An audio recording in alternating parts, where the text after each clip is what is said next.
All right, ladies and gentlemen, welcome Mic back to the check. Are we live? Oh, Oh, yeah. my bad. No, it's all good. Continue, bro. Continue. Do your thing. We are not live. That is the beauty about podcasting. Anything can be edited.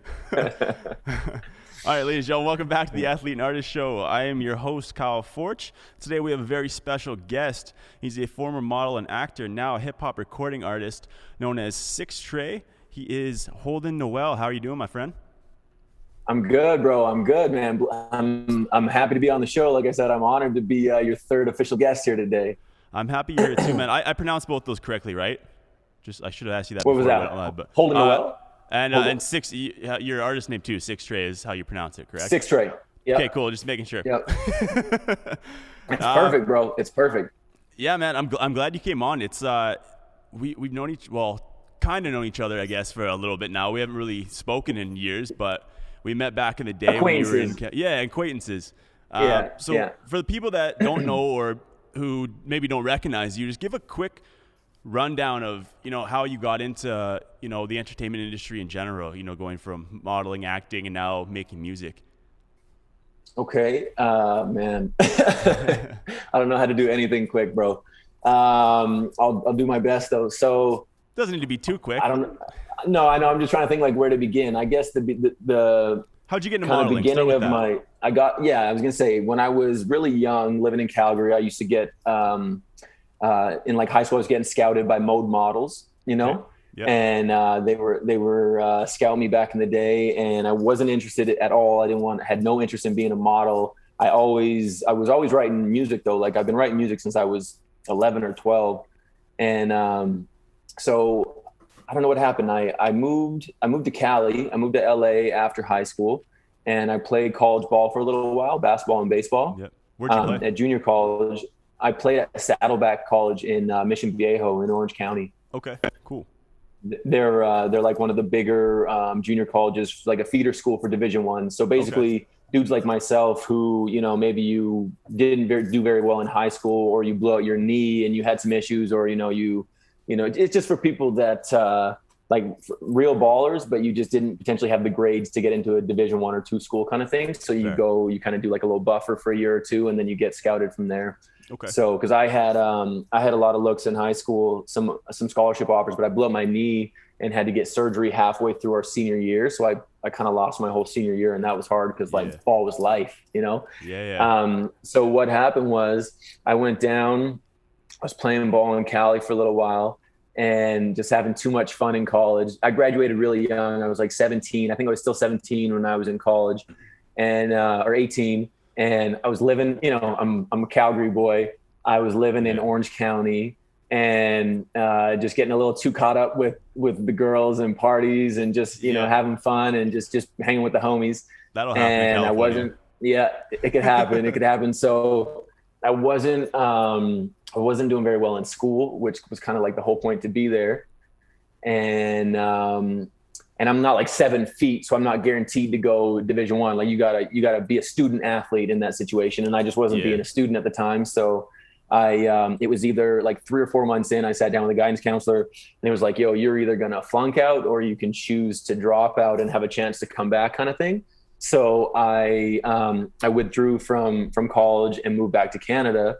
And, like an ex-girlfriend at the time said, because I didn't know what I was going to do. I thought I was going to play ball forever. And here I am 18, kind of, semi-retired. And a lot of my homies went and played Division I ball. So that was always the plan. Did you not want to play ball in Canada? Were there no opportunities like for a Canadian university? No, I had a few offers from Canadian universities and schools in Alberta. But since I was like 12 years old, the plan was to get down to Cali and play college ball in the States. That was it, because that's the biggest scale or the biggest stage, right? So, sure. And I went down to Cali when I was really young. Who'd you take in the March Madness this year? Did you make a bracket? Bro, did you watch it? I didn't even watch one game this year. I haven't watched March Madness in a few years. It's embarrassing to say because that was my life, but it's a lot of politics, even in college basketball, man. Like I was real close with UCLA, real fucking close. Did you win? Did you win some money? Did you almost win some money? No, well, I didn't bet any money, but I always make the bracket, and I always pick UCLA to win Yeah. because UCLA Yeah. is my team in basketball, like college basketball. And I was like, holy fuck, they're gonna do it. And then the last second Gonzaga, that fucking It was going to, okay. See, I wouldn't even know who played. we lost to See, Gonzaga. and UCLA, I hated UCLA, bro, because my best friend walked on and played at USC. So Yeah. I played every day for like a year with the players from USC, like with Nick Young That's and sick. Taj Gibson and OJ Mayo, guys that play in the NBA right now. So so USC, like those are the homies. So UCLA, they were the bad guys. I grew up like a USC football fan, so it was weird. But I Right. only chose Right. UCLA when I started watching March Madness because USC wasn't in the tournament for the first couple of years that I started Yeah. watching it. So I was like, well, They weren't that good. I love It Cali. was I love always- Cali, so I may as well take the other big Cali Yeah. team. And since then, Exactly. it's been USC UCLA in basketball. Anyway, And then sorry to interrupt eventually, you. oh, that's okay. But eventually USC got nice though. Yeah. But man, so I moved back to Calgary and I didn't know what to do. And I just wanted to keep playing ball, but I also kind of didn't have that option at that point. So I walked into, like I said, my ex-girlfriend was like, why don't you go check out the modeling place, the agency that's been scouting me for a few years. So I walked in and, we took a few Polaroids, and I swear a week or two later, I moved to New York and I signed with the #1 male modeling agency in the world. It was Major Models at the time. And, they had like Channing Tatum and all these, big guys. So I signed with them. What's that? That were like Channing was signed to them at the time. Yeah, he literally was, I think, just moving up out of the model house before I moved in. Like he had just got a commercial, and I think had got like Coach Carter was on the way kind of thing. So he was just blowing up. So I was in good company signing with them. It was, I felt really good about that. So I moved to New York. I lived in New York off and on for a year and a half doing the modeling thing. And I was always really unsure about it though, because it was like modeling. Like, no, man, I'm a jock. I'm not trying to go do the modeling thing. I had no idea what to expect. What are you sipping on? Just some White Claw. Some White Claw? Okay, I see you. The new raspberry one. Sorry, I'm probably gonna. That's okay. That's okay, bro. Do you? I was thinking of having a beer. I was thinking it might help take the edge off. Yeah, man. But go for it. I'm gonna go sit in the sun later and have a beer hang out with the dogs. But so. I moved to New York. I was living in New York, and man, like had a lot of success on paper in the modeling world, and was projected to, like basically when I got there, they were saying I was supposed to be the next Channing or follow in kind of those steps. And I booked a lot of really good jobs, but I wasn't getting paid right because I was working under the table as a model. And I didn't have my work visa. Yeah, so I was working under the table, which a lot of models do or used to do. Really? And so essentially, you're kind of getting pimped out because you're paying them to live in this little model apartment. I lived in Queens, Long Island City, Queens. I was in the hood. You had to pay to be out there. I think eventually they started taking rent out of my checks. Like I was making money, and because they were my bank. So the agency, it's like a label. It's like a label for music as well. Like, they were my bank. So I would make money. I would book jobs. I was doing Abercrombie and Polo. I did Calvin Klein. I did some really great jobs like in my first year. Yeah. But because I was Canadian, I couldn't cash out any of them. So they would hold your money for you and give you a little bit for pizza, give you enough to pay your rent, give you enough to go buy groceries. And it was like, dude, like I'm making like my very first job. It was super slimy, bro. My very first job, and I'm a little jaded, but I'm trying not to be too jaded about it. But my very first gig was I booked Polo Ralph Lauren, and we shot it in Florida Keys. I made 10 grand for 2 days, and I saw pennies. Really? And I was 18. Yeah, I was like 18 years old, and booking real jobs like that. And so what happened was, how much of a percentage were they supposed to take? Well, your mother agency, I think, would take about 10%, and then they would take another 10 or 20. But realistically, I was seeing probably 10%. So you were supposed to get like that other 6-7 grand or whatever before taxes, if there were going to be taxes, and they were giving you like a fraction of what you were supposed to be Right, getting. bro, like pennies to the dollar. And it's all, it's BS because, they're like, well, we'll save this money and put it towards your visa, because you got to pay, $3 or $4 grand American to get a O1, like a celebrity status visa. Yeah. So you can get paid down there. But in order to do so, you have to have so much criteria under your belt as a model or an actor or anything like that. So you need, letters from photographers that you've worked with, from companies that you've modeled for, and all this stuff. And I just didn't have the criteria, and they kept tightening they kept making it a little more difficult, more hoops to jump through. And I was young and just a little hot-headed, and I had dealt with a lot of, to be blunt, like predators, because I was just thrown into this like really crazy world of male modeling, which, like, if you ever heard of gay for pay, it's the truth. Yeah, I was gonna bring that up. I saw that in a couple previous interviews that you did, or one or two. I was gonna ask you, like, I've been offered, like, I got offered like 20 grand from this one company to do like a party at a club or whatever in New York. Yeah. And it was like, at first I didn't know it was like a gay club, which I don't have any problem with. Yeah. But like it was basically like you were like a male escort you were like a straight male escort for like gay guys who had a fetish for straight guys. And that's a thing, bro. I was like, fuck, how much am I going to have to drink to get that 20 grand?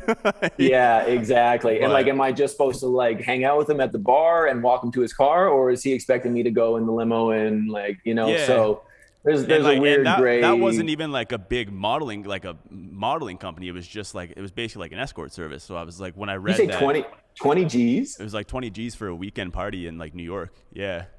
Did you make that money? Fuck no. There's no chance I was going. Okay. No. I got offered it, but I was like, no, I can't do that. Good man, bro. Okay, good. And good to hear. I say, like, if it was just like hosting a party and stuff like that, I was like, totally cool with it. Like, I've done it before, whatever. Like, I was thinking it was gonna be like Ladies' Night at Cowboys or Ranch. Yeah, exactly. When we were doing that. Exactly. But they were like, no, one, it's gay clubs. Two, you basically have to do whatever like the customer wants. I'm like, oh, so like they're like basically you have to have sex with them. I'm like, oh, that's a hard no.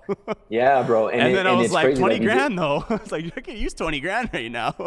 Yeah, but you got there's a lot, and that's the thing. That's what it comes down to at the end of the day. Like I could tell you a lot about my experiences, but it's like, what are you willing to do for that money? They dangle that carrot in front of you, and it's like, you got bills to pay, you got to help mom pay the mortgage, you got, you're trying to buy a car, or you got, it's like you got life to deal with, and you're like, man, 10 grand, 20 grand, 50 grand. And it's not just that, it's like, it always leads to something else with bigger money, So it's like, but to me, that's the beginning of selling your soul, because you're putting your morals on the line. You're like, okay, like maybe it's like, I wouldn't do that, but it's like, someone's like, oh, well, what if I give you 100 grand? You're like, well, yeah, then I'll do that. It's like, bro, you're selling out. Well, the craziest part about it was they were trying to make it sound nice too, where they were like, it's super like inconspicuous, like super discreet. And they were saying that they had like high level like Division I athletes that were doing it, and like like old like artists and like singers and shit that were doing this before they like to make the money to like take off their career basically.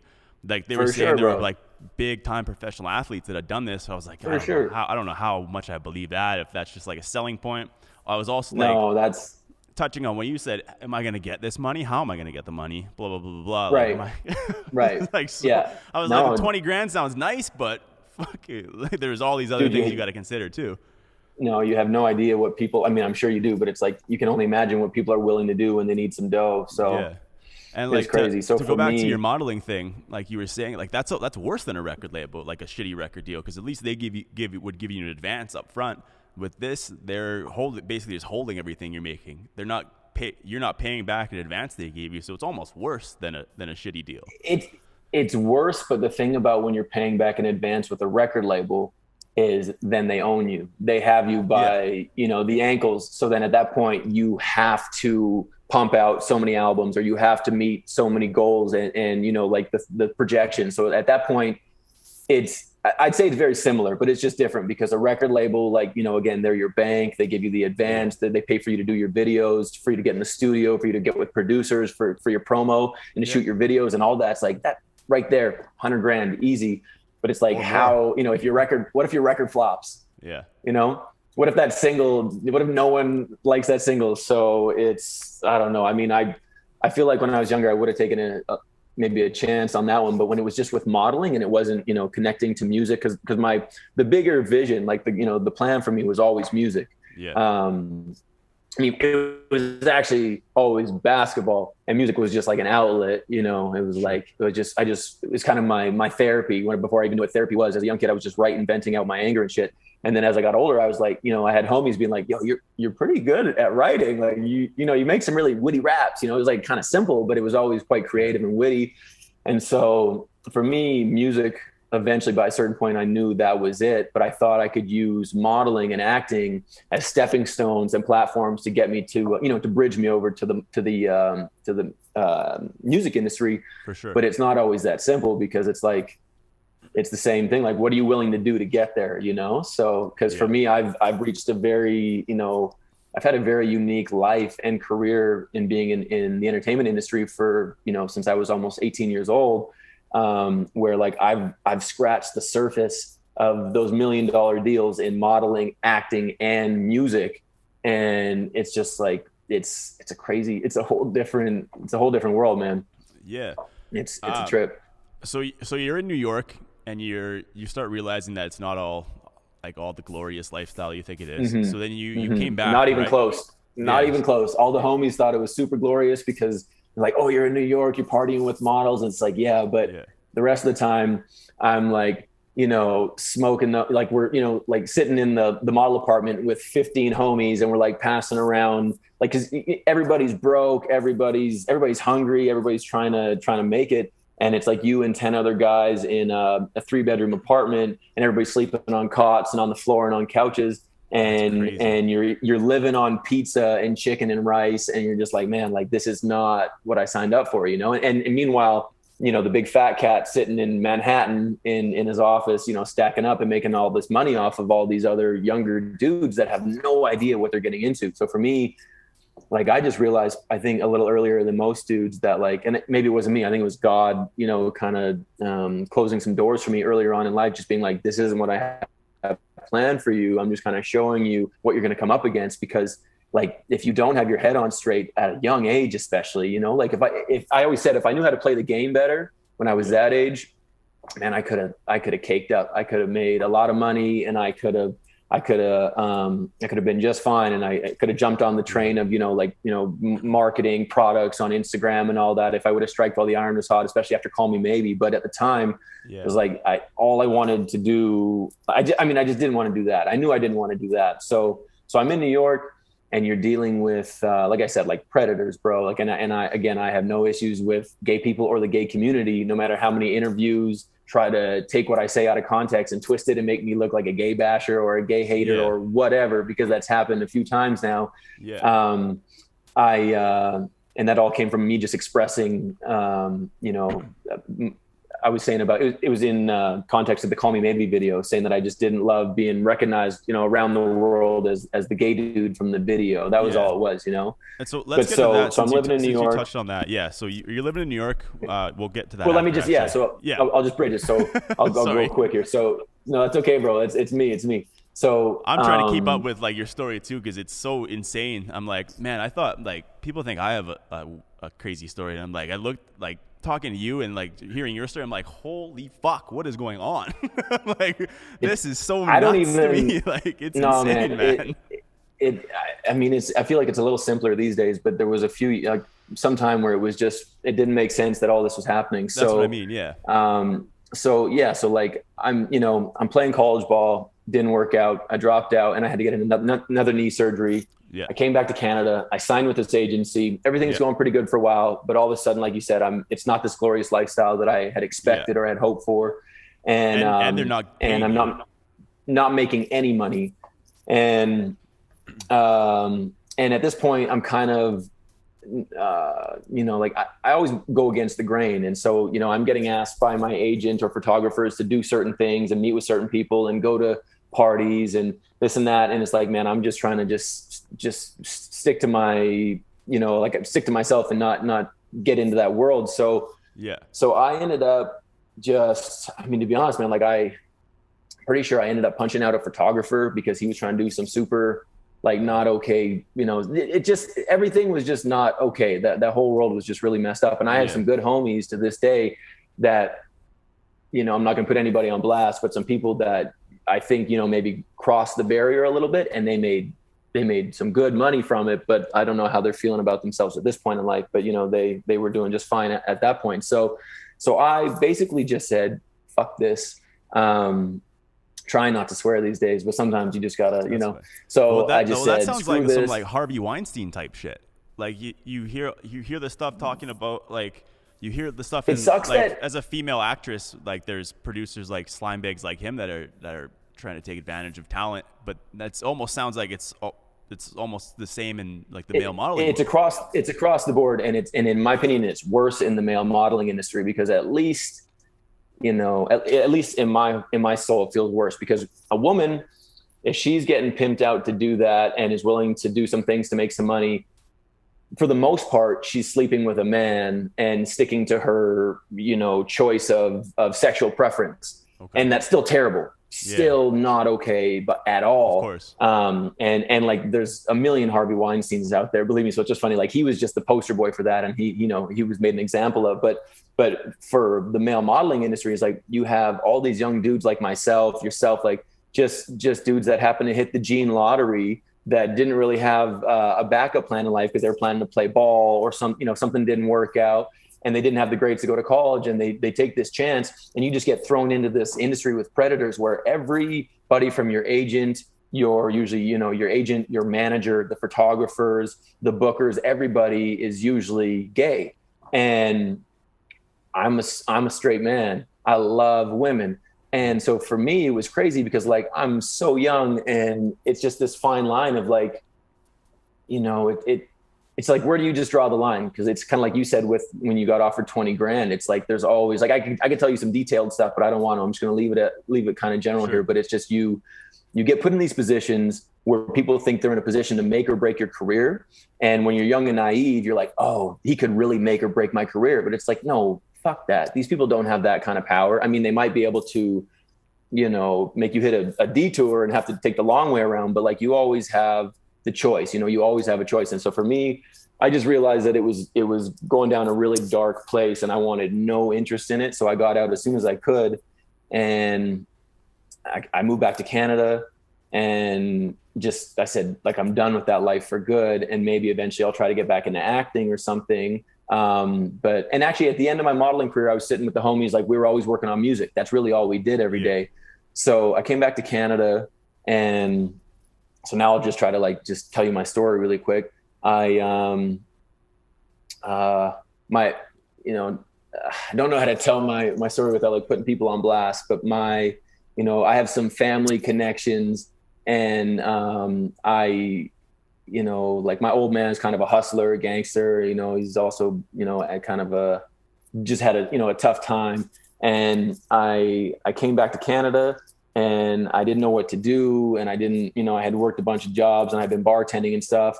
But you were back in Calgary at this time? No, I moved to BC. Okay. I moved to BC, and I started selling weed, and you start selling more weed, and then all of a sudden I started meeting the right people, getting the right connections, and making a bit of a name for myself. And then I was selling coke and E and everything under the sun. And then all of a sudden I was like really, really drug dealing, and then like not gang banging, but I was, I was affiliated with a couple different people in some crews where I started getting asked to do these things. And, all of a sudden we're talking like, B&Es and armed robberies and type shit, where eventually it was like, whoa, this is going down another route or another direction that I'm not trying to go down. Yeah. And, I had no interest in that kind of life. I actually really loved being a drug dealer, to be honest, because I was just selling weed to people. And I see it being no different than being a bartender, because unless you're selling drugs that are ruining people's lives, like crack and heroin, and cocaine, drugs fuck everybody up. So all drugs are bad. I really believe that. Even even pot's a slippery slope. But at the time I was young, I was like, man, I'm just selling weed and coke and, E to UBC students, and I'm making great money and having a good time. And, I thought I was the man, and everything was all good until Um, this went on for a few years, and I would always kind of take a break for a little while. I go back to Cali, visit the homies, play some ball, and kind of go back and forth a little bit for a couple of years. Because I've never lived anywhere in my life longer than like 6 months at a time. Wow. Never. I was talking with my wife the other night, or my fiance, and I've never lived anywhere in my entire life as an adult since I moved out when I was like 16 for longer than 6 months. So I just have like I'm just a rolling stone. I always say I'm just a rolling stone, and I'm not especially proud of it, but it has helped me kind of understand why my life has been so all over the place, and from one polar extreme to the next. So, Okay. so long story short, with that, people always say you either die, you either get shot or you go to jail. And what happened to me was I ended up going to jail twice in a matter of I believe it was like in a matter of a few months or something. And it happened right when I was trying to get out of the game. Like shit had gotten I had just gotten in too deep, and I just didn't want to be a part of that life anymore. And I was still young enough to do anything. For dealing or possession or. So the first time around, so what happened was, this is a really long story, so I'm not going to tell it, but long story short, someone attacked me and I defended myself. And this had nothing to do with drugs or anything like that, but it was just in that era or that period of time. And this dude attacked me on the street. I defended myself and ended up kind of losing it. And I just about beat him to death. And I was facing 7 years in jail. And so I had to plead guilty to all this bullshit that was untrue, and to try to get some charges dropped. And in the end, they didn't even drop any of the charges. I have, assault on my record, several accounts of assault on my record now, but I didn't have to do, 7 or 8 years in jail. I just had house arrest and had to check in with the PO all the time kind of thing. Right. Okay. So that was my first kind of eye opener, as like, even though I wasn't doing something bad in that moment, that it was just like, I was just drawing in a lot of darkness in my life. I was battling a lot of personal demons as well. And I just realized, like, man, like I got to get out of here. I got to get out of Vancouver. How long did you have to be on house arrest for? I think it was only 2 months. Okay. I think it was about 2 months. It was a pretty, like I got really lucky. I paid, but I also paid, like I worked so hard for a couple of years. I saved up, what was it? I had a bunch of money stashed away, and I was always spending money. So like I always had money, but, you had money that you wanted to spend on other shit, not a lawyer. On other shit. Well, on music, I had invested, I had invested like 5-10 grand when I was 20 years old into a home studio for me and a homie that had a little rap group that we started up in Vancouver. And then at that point I spent 30 grand on a lawyer, or 40 grand on a good lawyer to get me off, who didn't get me off, but I didn't go to jail. So that was all good. So then fast forward a few more months, I was getting out of the game. Like literally I did a lot of reflecting and soul searching. I was like, man, I got to get out of this quick. And I had locked down a job up north, working on the rigs, working on a gas plant or something like that, way up north in like not a lot in the Yukon or something. Okay. And I was just trying to change my life. I was just trying to get a fresh start, Yeah. And the night, literally the very night that I was going to see my dude to, give him back what I had left and pay him off and get out of town, I got caught. I got set up by the police. Like I don't even know what happened. I got fucking set up, and so went to jail for possession and intent to traffic or whatever, Yeah. And again had to spend another like 15 grand on a lawyer, and I was able to get off on that, which was great. And but a lot of the stuff too, considering some of the things that I was actually doing at the time, because like I was a madman at the time. So some of the things that I was actually doing and the stuff that I got away with, it's almost like I was really blessed to get like a couple pretty serious slaps on the wrist, Yeah. because it could have been a lot worse. So for sure. It really could have. So at the time it felt like my world was ending, but looking back at it, it was like, man, it could have been so much worse. So like, how has it affected music, like in terms of traveling now? Like, so I have a very difficult time. Hey? No, I can, but I was like yellow or red flagged at the border years ago. So I have a very difficult time going through the border. And it's been that way forever. And this was even back when I was I was married to an American at the time, and I still had a really hard time going back and forth. So that it's affected me greatly. Like that was a big learning lesson in life because, and my life was in California. Like I wanted to live in California forever. That was always the game plan. I want to, that's where I wanted to be. So that really messed things up, and I had no one to blame but myself though. So that was tricky. That's scary as shit too, especially being a musician. Like I got charged for fucking throwing a rock at a house or an egg at a house once, and I was like, did I just lose my entire music career for throwing a fucking egg at a house? I was like, what just happened? Like, and it can happen so quick. And it's amazing they have the power to too. But like, I was like, holy shit! Like, did I actually just fucking ruin my entire career for a drunk egg toss? Like, did you get arrested? I didn't get taken to. I got technically like detained. Like the cop. I had actually. It's kind of not funny, but like I had known the officer from a previous incident that I was a passenger in. We don't need to get into that story. Like, I didn't do anything criminal that time. It was just like an accident that had happened or a self-defense thing. Where my buddy had ran over someone who was trying to hit us with a bat. Anyway. I love how I'm like, I'm not going to tell that. We'll have a part two, like a non-edited version of this, because I like some of the stories I could share with you too. Yeah, for sure. And like we kind of talked about it before the show. We're like, we don't want to go for like 4 hours. I feel like at this point we could, and we're not even like a quarter way through of what we want to talk about. Oh man, my bad. We should just do the entire. No. It's a good thing, man. Don't apologize. It's good. I'm like, we should just, but I don't know. Whole time I'm thinking we should just do a podcast together. Like, fuck. I've always, even though I'm so oblivious, and I was telling you, like, this is my first podcast. I've been asked to be on a few, but no one ever actually like pulled through on it. But I always, like, my fiance and people in the past been like, yo, you'd be so good at hosting a podcast. Like, I think you'd be great. Cause I love asking people questions and finding about their life. Like I love, autobiographical books. So it's like, I want to know, I just like when people ask good questions, and, everybody's got a crazy story. That's the thing. Like everyone has a really interesting story, and that's, so maybe I could co-host with you once in a while. Yeah, for sure. Definitely. But yeah, so I didn't mean to interrupt you there, but I was just saying, that's okay, bro. Having something like that happen, especially like wanting to be like in music as one thing, like, which is you need to travel, especially if you're not living in the States, or if you're not an American citizen, like those are the biggest places to go for music. So like, how scared were you when that had happened? Were you thinking about that? Were you trying to process that at the time? Like, hey, like did this just fuck up my career? I think I was just I definitely had that awareness, because my whole life had been in, or aiming to get back. Cause I moved to Cali when I was 17 and lived in New York then after that for a year and a half, and then back to LA, and then back to Canada. So it was like, I remember seeing pictures of you with like the game back in the day. I was like, holy fuck. Yeah, bro. Yeah, dude.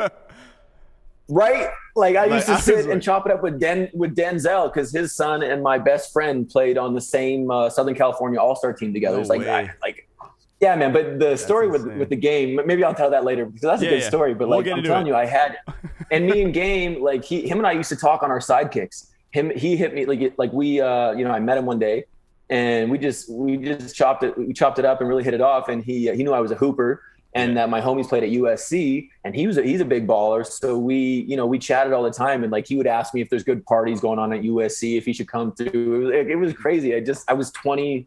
I don't even know, 21 years old. And he was my favorite rapper in the world at the time, because he had just dropped the documentary. And I think this was before Doctor's Advocate. And he was just like, he was the game, before he was just game. And it was like, dude, this dude hits me up on my, what's that? I've almost collabed with him a couple of times. Like I've chatted with him. Me too. Yeah, but he wants so much money for collabs. It's not even funny. I'm like, fuck. I got no interest in collabing with him at this point. I got no interest, but it would have been cool back in the day. It would have been really cool. It'd be sick now too, but I'm not paying him $20,000 to do it. Fuck no, absolutely not. Anyway, sorry to interrupt again. That's okay, bro. What was I saying? You were talking about how you and Game got to know each other. He was no. It was before that. It was before that. You were saying, the awareness about not being able to go through the border. Oh, I thought you were still gonna tell a story about Game, or did you? No, fuck it. This is about you and me. We don't need to talk about Game. He gets enough promo as it is. Fair. But I gotta say, he was a really nice dude. Yeah. But so, man, I had the awareness that this could potentially ruin my life because, you know, I still wanted to act and make music and maybe get back into modeling eventually, but on my own terms. And so I had this awareness of it, but I think at the time I was just more like praying I wasn't going to end up in jail for the next 5 years or so, you know? So Yeah. that just, it didn't feel as important at the time. But so I think after that, after that all kind of got smoothed out, and I don't even know, I think I probably went back to Cali for a little while.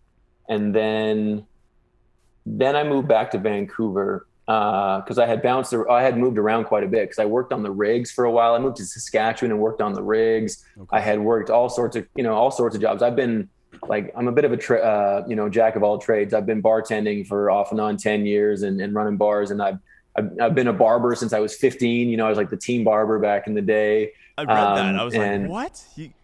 Well, I'm a nice barber, bro. I'm a nice barber. Like, holy yeah. shit. I clearly don't cut my own hair, but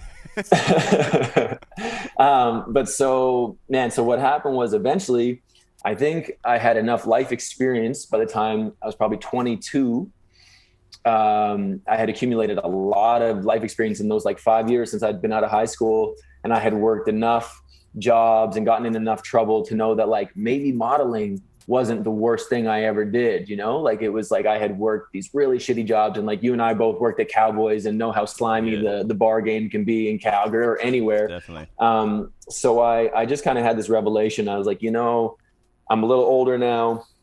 I'm a little more refined of an individual. I've been through some stuff. I've smartened up. I'm not such a crazy young hothead at this point. I think what I'll do is try to get back into acting and modeling and see if I can, again, like use that as a bridge to advance my music career. Because throughout this whole era, like I was always working on music, but it was just really on the low, you know, it was always on the back burner. So, cause I just didn't have the connection. So then I signed with an agency in Vancouver and really hit the ground running because I already had quite a like a modeling agency, right? Or a management agency? Yeah, a management agency, but more modeling. But he was pretty connected with people. So I started booking all these jobs, and things were going really well for a few months. But at the time, I had just moved back to Vancouver, so I was homeless again.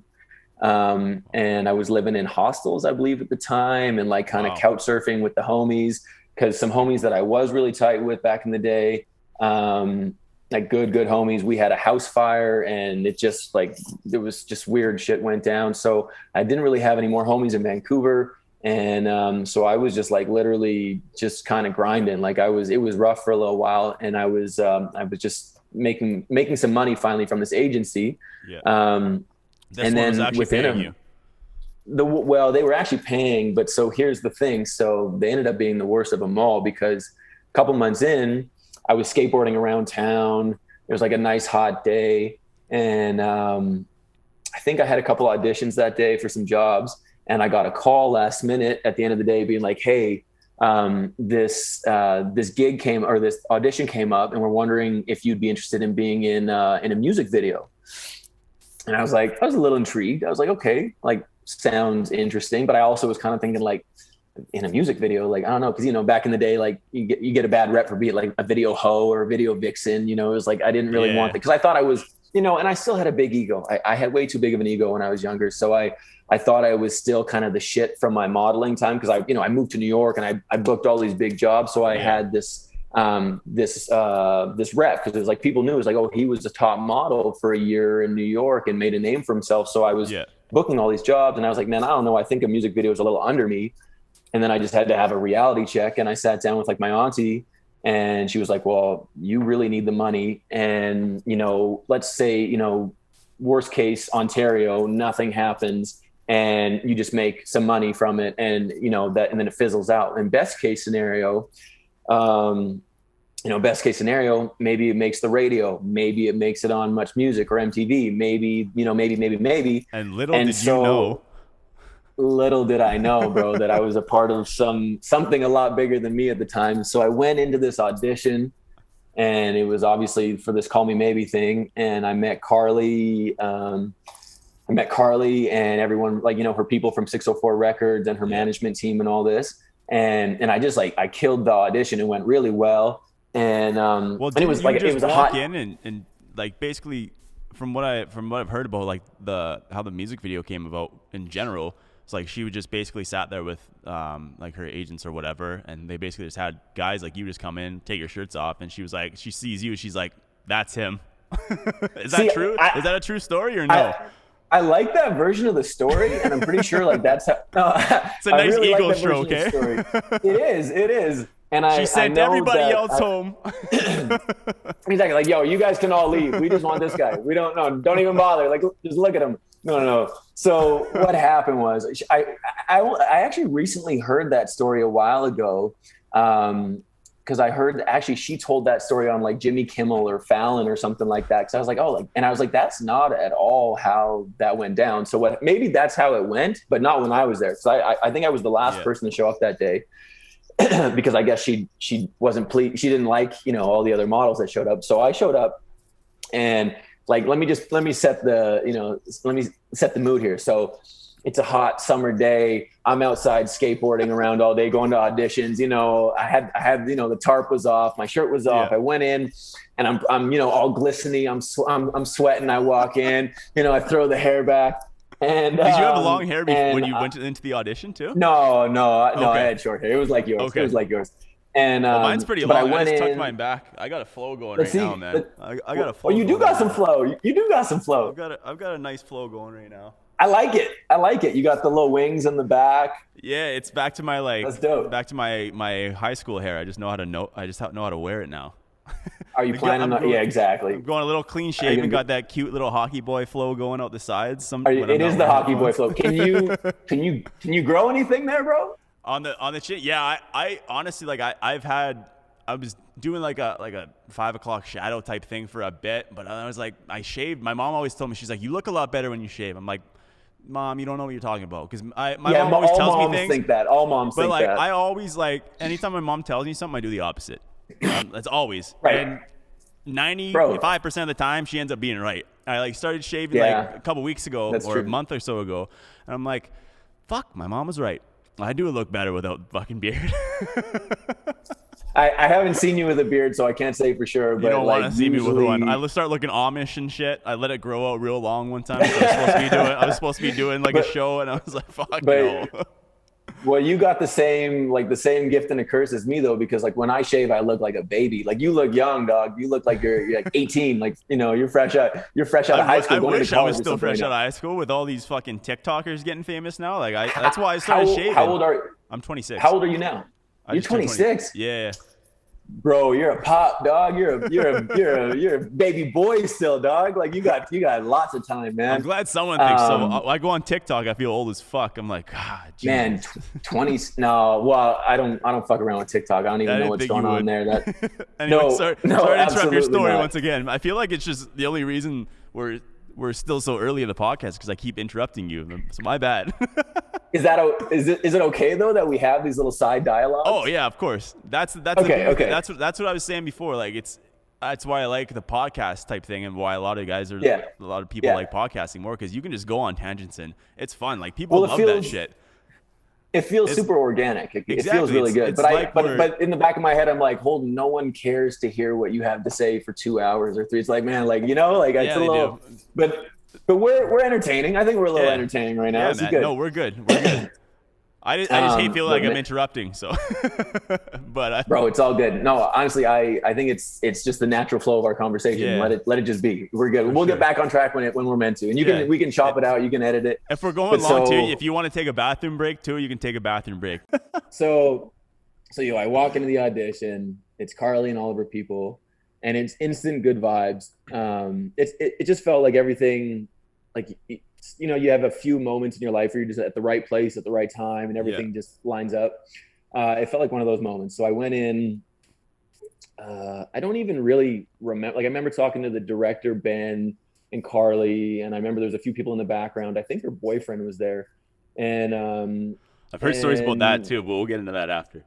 We can get into that too. But so basically they just were like, yo, what's up? What's your story? And I told them, like, I'm still trying to fucking tell you my story. It takes forever. So I was just talking, and I'm like, well, really, to be honest, I'm a musician. I'm a hip hop artist. I'm not a model or an actor. I just do some modeling, and I'm trying to get into acting just to make some money. Like I told them right away. I'm like, I think I told them actually word for word. I was like, I think I said, because when I was growing up, my biggest role model was always Will Smith, Fresh Prince of Bel Air, right?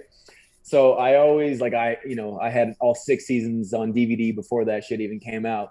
And I always, and if you knew anyone from my childhood, they'd be like, oh yeah, he was kind of the white Fresh Prince, or at least he thought he was. He thought he was the white Fresh Prince of Bel Air.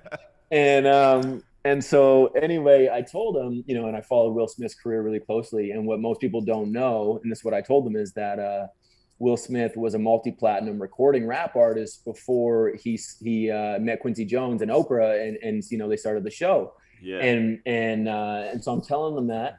And they're like, wait, I might have told them that after, but I was like, I'm a hip hop artist. I'm just doing some modeling to make some money. And I just moved back to Vancouver. And the thing is, at the time, Carly Rae, and again, this isn't a shot at Carly, but Carly was nobody. She was like third runner up on Canadian Idol from 2002 or something, Well, she was still a server at the time, wasn't she, before Call Me Maybe popped off? I have no idea. Before that? You probably know more about her than I do, to be honest. But she, really nice girl at the time, but I didn't know anything about her, and that's why I was really reluctant to take this job as well. And not to like sound like a pretentious, entitled, dickhead, but my rate for modeling at the time, like my daily rate, just to, like I like to say, just to get out of bed was $3,000. I think it was 2,800 for the day. So yeah, I remember you hit me with that line when I wanted to do my music video back in the day. That's not true. He's lying. No, lying. If I had my old phone, you said my daily rate's usually to get this to get out of bed is this rate, but I'll cut you a deal and we'll do it for this rate. That's exactly what you said to me. You can't be serious. No, 100%.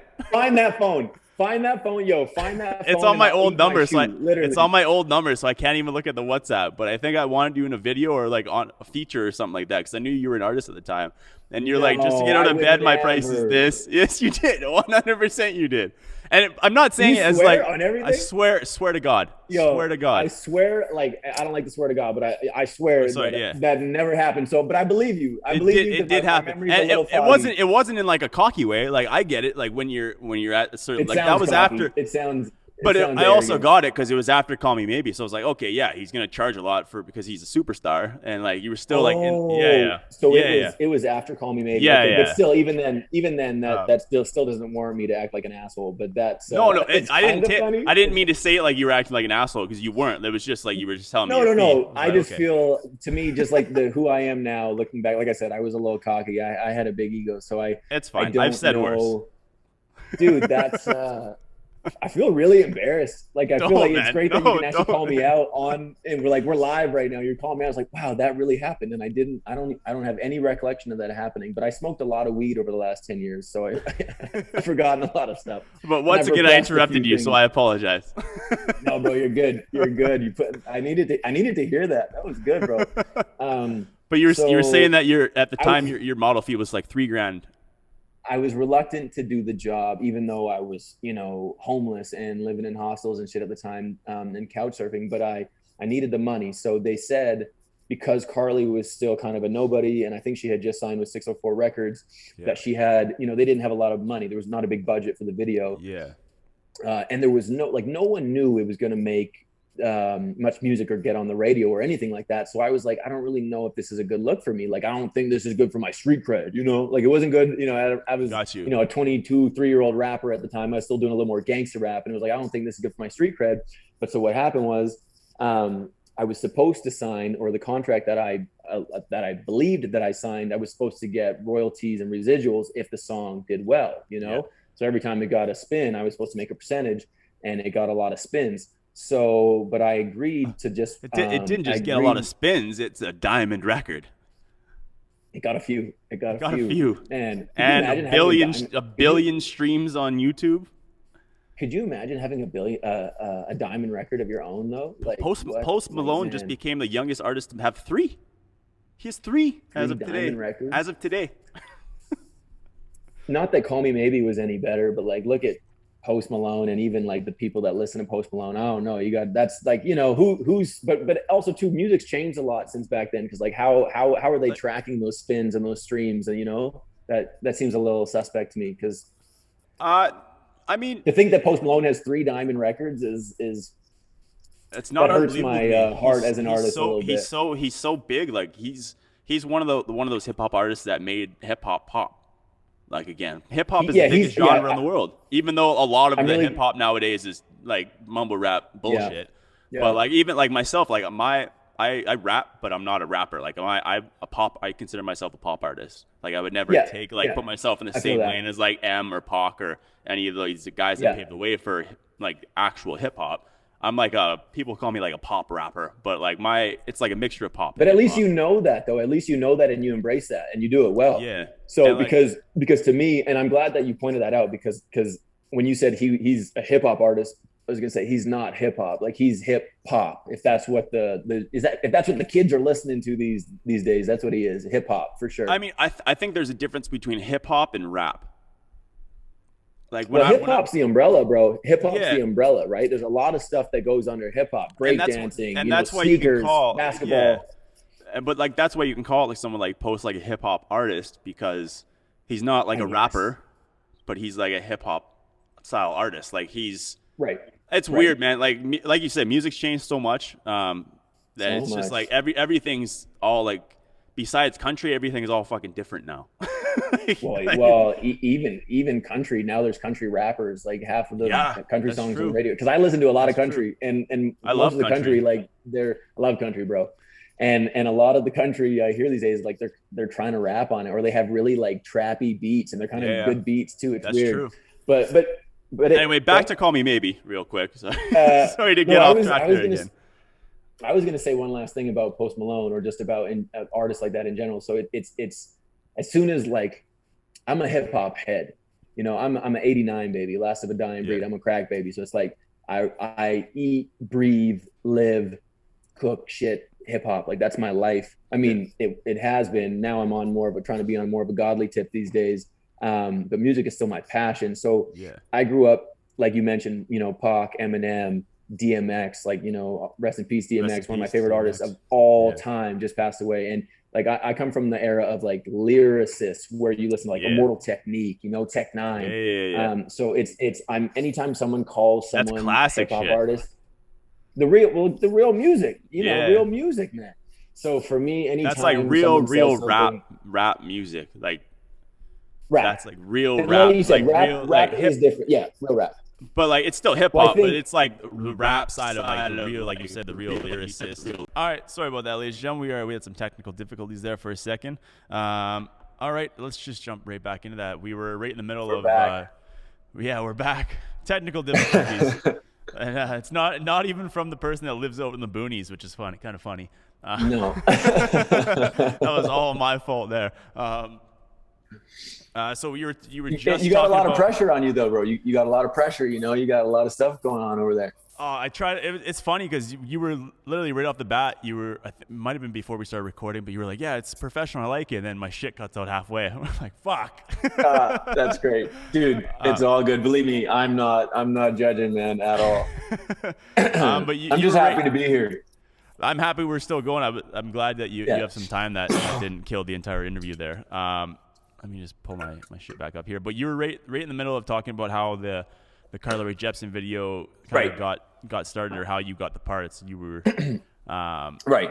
You had just done the audition, and then you weren't sure about the music video because she was still brand new. Just signed a 604 Records, which is under Universal, and then just kind of, I guess, carry on from there. So I realized over that brief intermission there that I told that a little backwards. It was going into the audition that, like, because I got the call the day before, or no. It was going into the audition that I wasn't sure if I wanted to even bother going. Okay. And then so once I got there, and again, the audition didn't go the way that she claims it did, unless there was a bunch of dudes there before I got there, and then I just got like the last kind of money slot. But so what happened was I went in, slapped hands with everybody, everything was all good. And I went in and I told them my little spiel, and I just said like, "Yo, I'm not a model. I'm a hip hop artist. And I'm just doing some modeling on the side to try to get into acting and just, advance my career and pay some bills. And so what happened, they're like, oh, you're a hip hop artist. Yeah. And, when you tell someone you're a hip hop artist, they're instantly like, oh, freestyle for us or rap or, do this. And it's like, oh, the worst. That's why I tell people I'm a pop artist. Yeah. They don't expect the same thing from you, right? No, they don't expect the same thing. It's so weird. No. Dude, When I tell people I rap, they're like, oh, like spit some. I'm like, when I tell people I'm a pop artist, they're like, oh, so you sing? I'm like, yep. yeah, exactly. Like, sure, and I'm not sing. gonna sing. Yeah, dude, I'm gonna start saying I'm a country western artist or something, or a rock and roller or something. I could pull it off. So I told them that, and of course I was like setting myself up, and they're like, well, do you have, can you freestyle for us, or like, do you have any music we can listen to or something? Or no, Carly asked me if I could freestyle. And I was super nervous, and I wasn't even that good at freestyling when I was young. I mean, I was, if there was some drinks involved, but so anyway, I spit a little freestyle, and it was pretty good.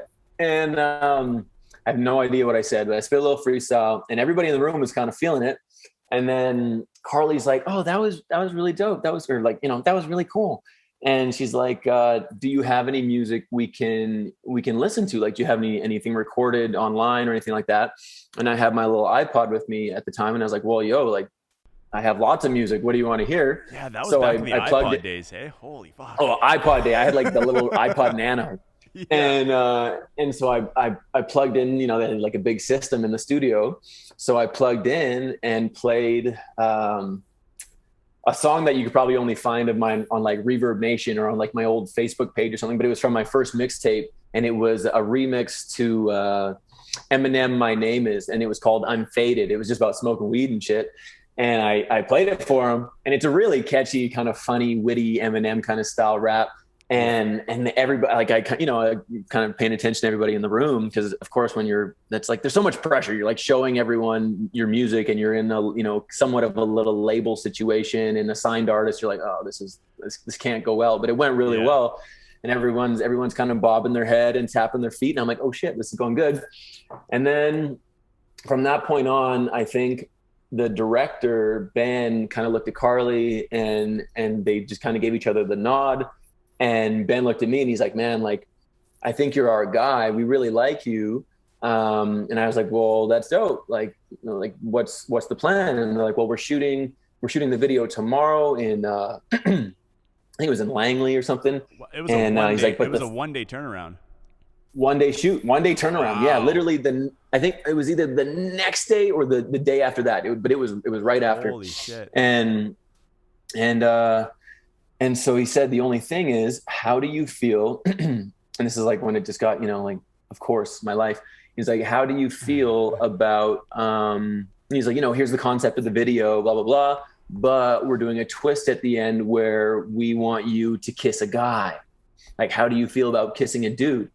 And I just was like, why? I was like, why? Like, what's the purpose of that? They're like, oh, well, we want like this all-American kind of music video, the boy next door, but with a twist. And I was like, no, like, I wasn't like, no, but I think internally I was like, absolutely not. But I thought about it for a second, and I was like, well, I just said straight up, I was like, I'm not going to kiss a dude for $500, probably for no amount of money. But I was like, I'm definitely not going to do it for $500. And I was like, to be honest, like, I'm really, really not trying to do that. That doesn't feel good for me. And I said, like, well, what about if we get creative with the camera or something, and like fake it or do it, because you can fake a lot of shit with a good camera angle kind of thing. And I just said, like, well, what if we fake it or try to do something else? Because I just don't feel comfortable with that. But then I said, and that's when I said the Will Smith thing. I was like, I've always considered myself like a white Fresh Prince of Bel-Air. And a lot of people don't know about Will Smith is that he played a gay man in his first big movie, 12 Degrees of Separation. And so I was like, like, if Will Smith had to do it, then I can do it, kind of thing, little, like, and not knowing what I know now about like these kind of rituals that they make you do as an actor or musician. But so I said that to them, and they're like, oh, like, well, just all the kind of what we touched on earlier. Well, I mean, I kind of forget what we touched on earlier, but like, as far as, just a quick little, like, most men in Hollywood, when you're, kind of on the rise of, to being a star, you've got to play a gay role.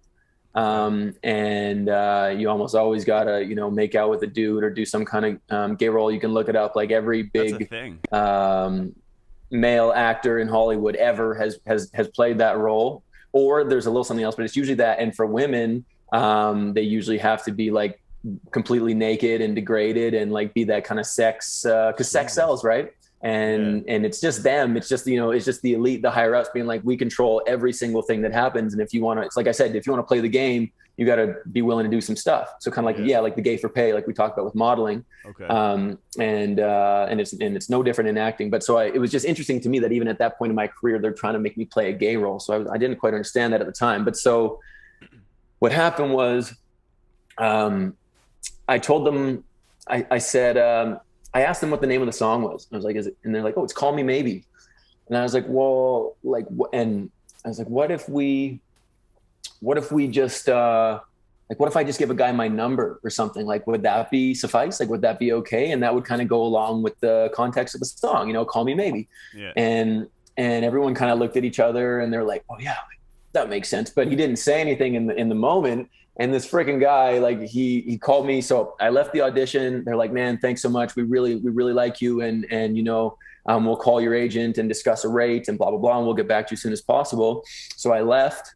Like 30 seconds later, my agent called me and he's like, I don't know what you just did in that audition, but they love you and they want you so badly. I'm just discussing your rate. I'm just trying to get you, get you a little more money, because it was only $500 for the day.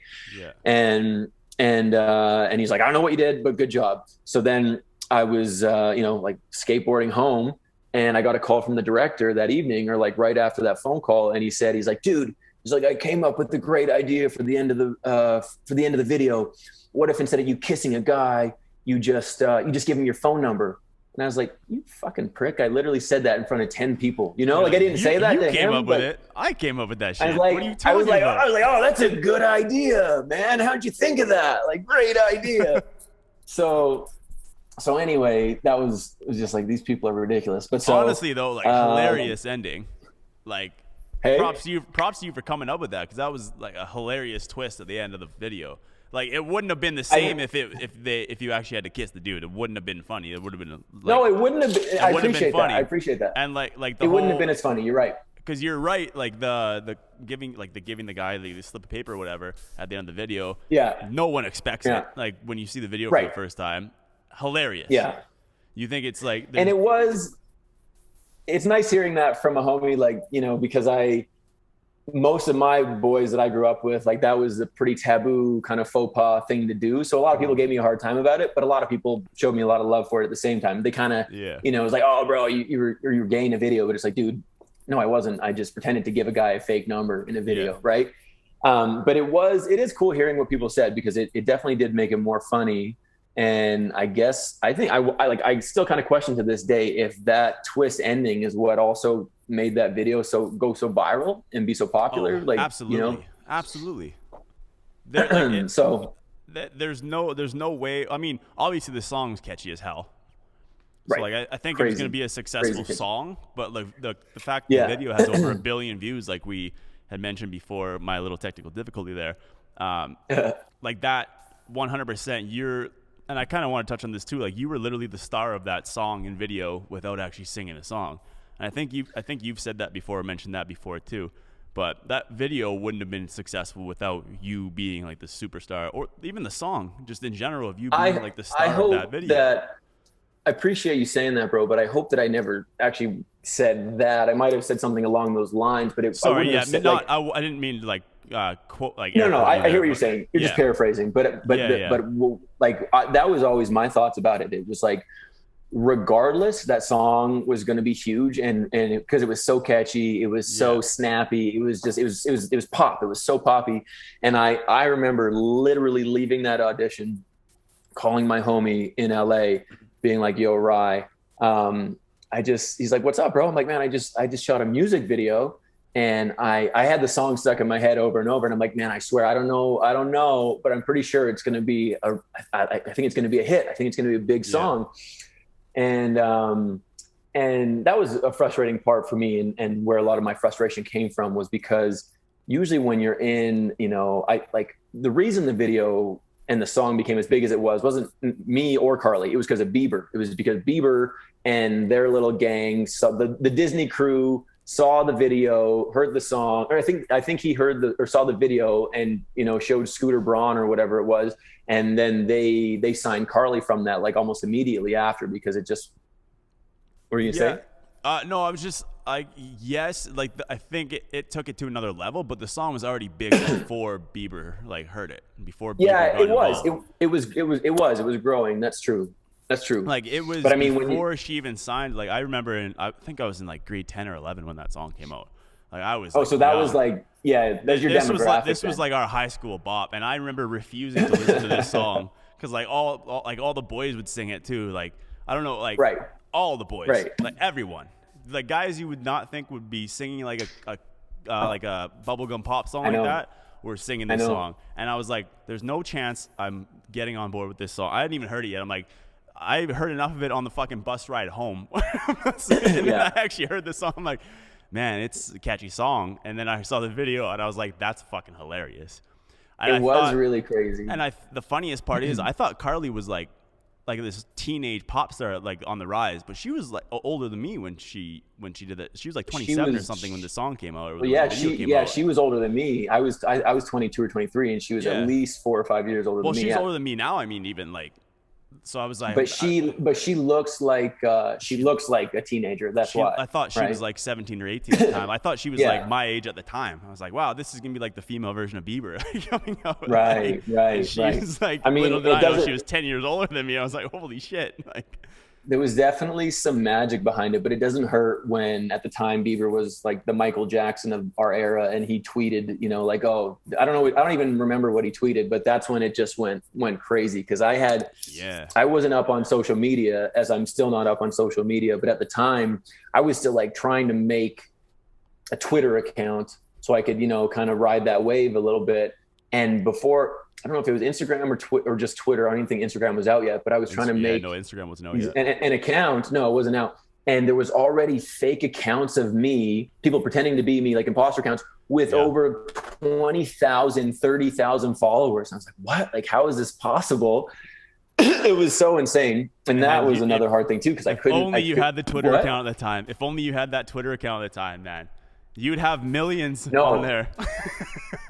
Yo, you'd be verified, fucking everything. Like I had a Twitter account in grade 9. I was the first person in my high school to have a Twitter account. The first person I followed was Miley Cyrus. Yeah. I was in love with Miley at the time.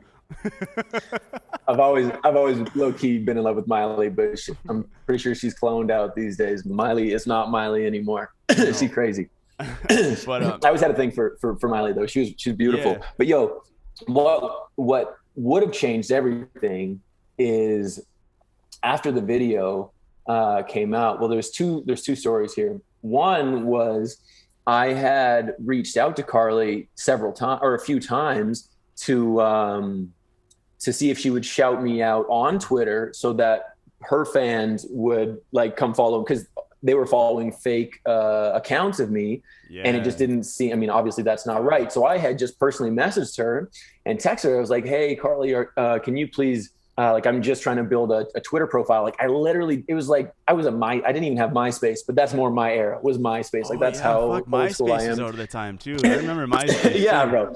I feel like Twitter is the new MySpace. But so I asked her for a shout out, and that would have changed the game, because if she would have gave me a little shout out, then I would have gotten verified right away, because I had been trying to get verified, but it was like, they kept being like, no, you can't be the real you. There's other accounts of you with 25,000 followers, so just, I was too late on the it would have been as simple as sending them a picture of your ID. Like, hey, this is done. And they said, no.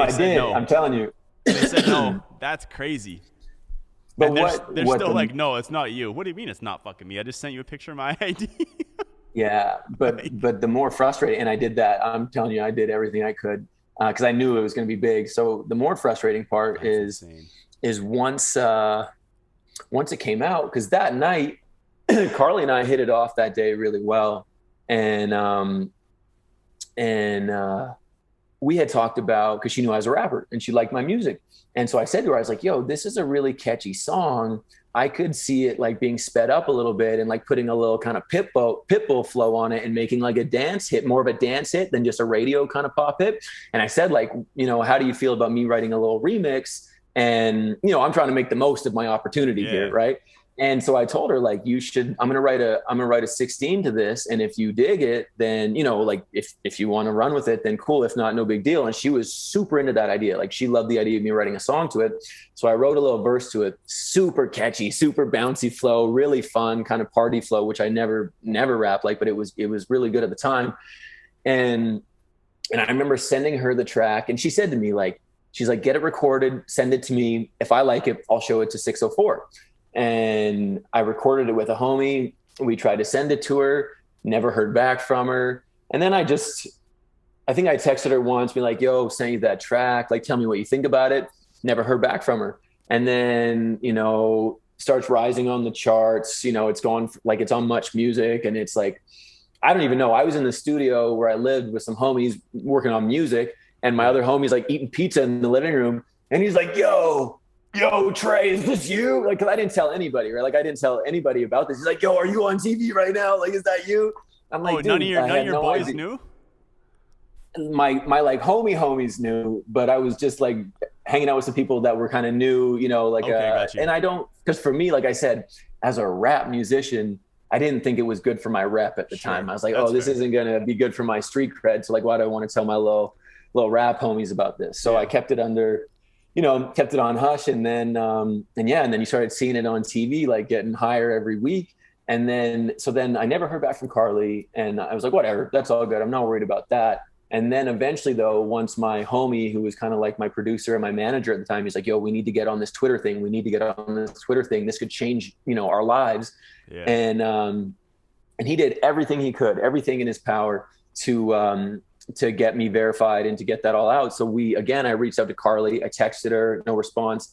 And I called her, and it was like, this number is no longer in service. You know, like, she got to Hollywood, changed her number, and never let me know, which is all good, because I literally could have cared less.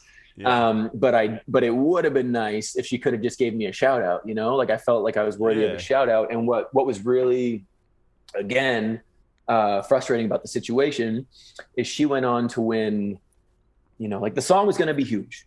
The video went, you know, and what people don't even know, the video had 1 billion views before it got taken down. And now it's back to 1.5 billion or something, like you said earlier. So it actually at 1 billion, and now it's back over 1 billion. So people, why did it get taken down?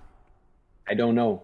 But believe me, I was in the video. I was checking that shit every day. Believe me, I know. And then one day it just wasn't there, and then it went back up. I don't know if like Vivo took over or what happened, but this is a true story. Oh yeah. So what happened was she got to Hollywood, you know, couldn't hit a brother up. And at around this time, I think I had my agents even trying to reach out to 604 Records, being like, hey, usually in this kind of situation, you know, she's not been nominated for several Much Music video awards and all these award shows. Sometimes, you know, if you have any class, you invite the person from the video to go with you to the award show or something like that, you know? Yeah. And so they were trying to just contact her people, and it was like she had just completely ghosted. But I mean, her life, I mean, I don't blame Carly. I was pretty butthurt about it, but it's like her, you know, she was riding a torpedo at the time to the moon, man. So what are you going to do? But it was just one of those weird things, because we were really tight and we talked every day for a little bit. And then all of a sudden she just fell off the face of the planet. And, you know, I hate the expression, not trying to pump my own tires, because I've been trying not to say that too much, because I do pump my tires a little too much still. But the truth is, like, man, that video was freaking huge. It's to this day like one of like, I think it's one of the top 10 most viewed videos in history. And that song, like, it just broke so many records. And it was just like, dude, like, you couldn't even reach back out and say, like, thanks for being in the video, Holden. You know, that's all I was looking for at the time. A little. What are you looking at? No, I was looking up awards, like, because we just mentioned awards. I'm not sure if all of these are for Call Me Maybe, but she's been nominated for a total of 71 awards and 129 of them, according to Wikipedia. And I'm assuming majority of those are Call Me Maybe. Well, Call Me Maybe was nominated for 2 Grammys in 2013. Yeah, bro. Yeah. 2 year, like, what was that? A year? Maybe I was. Which I had. When did Call Me Maybe come out? 2011 or 2012?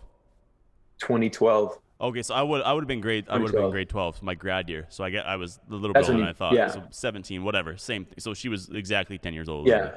But nominated for 2 Grammys, countless Junos, fucking basically every award show you can think of, it was nominated for. Yeah. Or won. Yeah. Like. Yep. That's and they didn't invite you to an award show. Didn't pay you royalties that you were supposed to get paid. Is that correct? 0 royalties. I got $500 for the day when I should have. Don't even want to get into. I had an entertainment lawyer try to look into it, and it's not. It's like I could be retired. I could be retired right now. So you tried to pursue legal action, and what happened with that? I had an entertainment lawyer contact me. I think he was a follower from Twitter or something. He's like, "Hey man, like how come I haven't seen you doing any more things? Like how come you're not more famous? How come, you're social? Like how come you only have 1,000 followers on Twitter?" Crazy. And I just kind of opened up to him, and I was like, well, because he's like, "Hey man, I'm an entertainment lawyer, blah, blah, blah, blah, blah." And I was like, well, I just kind of explained to him what happened and how I signed this contract. And I to the best of my knowledge, and I was young and a little naive, but like I know for a fact that I signed a contract that I was guaranteed residuals or royalties, however it works. And I explained this all to him, and he was like, "Man, I'll work for you for free, pro bono, because we're going to get paid from this, because we're going to get that contract, and we're going to," I don't know what his plan was, to sue Carly or 604 Records or whoever it was, but we had to, so we had to get my contract. So I called my modeling agency at the time, and this is again, this might be now a year later, to be honest. Like this is a little while down the road, because some other big doors opened from that. Like I didn't get paid, but some really big doors opened up, which I'll come back to. But this entertainment lawyer told me, like, you got to go and get that contract, because if you can get your hands on that contract, I can get you paid. Like he told me, he's like, you're, at the time, I don't even know what the views were at. But he's like, at the time, like you're owed like $2.5 million. And that was years and years and years ago. Holy fuck. Yeah. And I've had a couple entertainment lawyers look into it. But so what happened, long story short, shady agency, Richards Models in Vancouver. Fuck you, bro. Sorry, that's not at you. That's at this geek. He, I don't know what he did with my contract. I personally believe that they stole a bunch of money from me, or they just really screwed up the whole deal. And so I called them several times trying to retrieve the contract. They told me that there was no contract. They lied and said that they lost the contract. They said that at first it was misplaced. Then there never was one. Then they lost it. Then they, like all these different stories. So finally I went in one day to the agency, and I was just like, yo, like, I need this. Like, I was like, where's my money? Like, I need you to pay me my money right now. Where is this contract? And I got escorted out, I think, by the police, or they called security, and I ended up just leaving because I didn't have a very good batting record so far with the police. So I left, and I left empty-handed, no contract. And they just kept denying that they had no contract, which just makes no sense. Like there was a contract, obviously. Did you try to contact 604 directly? Sent them an email or two, sent them like a couple emails, I believe, but it was more, I think it was just more directly trying to get it through my agency at the time. But I think the entertainment lawyer then contacted 604 Records. So nothing came from that.